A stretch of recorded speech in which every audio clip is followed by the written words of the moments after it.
All right, welcome back, and welcome back to Gary Decker, the Scout Executive for the local Boy Scouts chapter. You might recognize him as a familiar face. He was on just last week, was it? That's right, last Monday. Talking about the Scouting for Food initiative. So last week you were talking about the beginning of the campaigns. Now we're wrapping up. So what are people supposed to do on the 13th is the magic date, right? Yeah, so on this Saturday, so last week our scouts went out to the neighborhoods and they delivered bags for Scouting for Food to people's front doors. And this week we're asking them by 8 o'clock on this Saturday morning, the 13th, to please fill those bags with non-perishable food items and leave them, and our scouts will come around and pick them up. Is there any food in particular that you're looking for?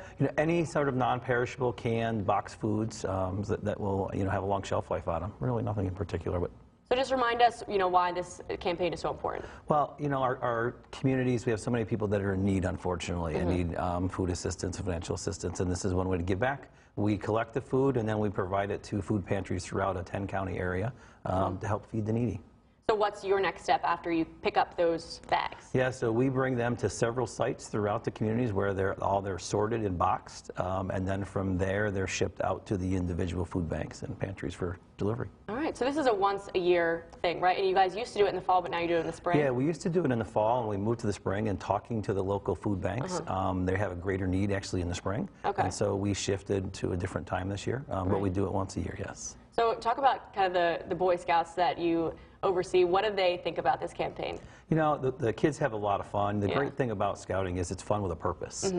It's an opportunity where the kids are out there having a great time, but at the same time they're learning life skills, things that will benefit them for the remainder of their life. So someone might hear that and think, hey, I want to get involved in scouting, or I want to get my kid involved in scouting. What can they do? Absolutely. The wonderful thing about scouting is you can join at any time. We have young people from 5 to age 18, and most of our programs all the way to 21, and some of them, but you can join any time throughout the year. And if they're interested in do that, they can go to our website, which is www.fiverivers.org. They can stop into our scout shop at the Arnett Mall. Or just Google Boy Scouts of America, and we'd be glad to help them find programs. Google's the best thing for everything, Absolutely. Right? All right, well, Gary Decker, thank you so much for joining us this morning. And April 13th, don't forget, put out those bags to get picked up to help feed all the hungry people in our area. They definitely need it. All right, thank you again. Thank you very much. All right, keep it here for another look at your forecast and a little bit more news.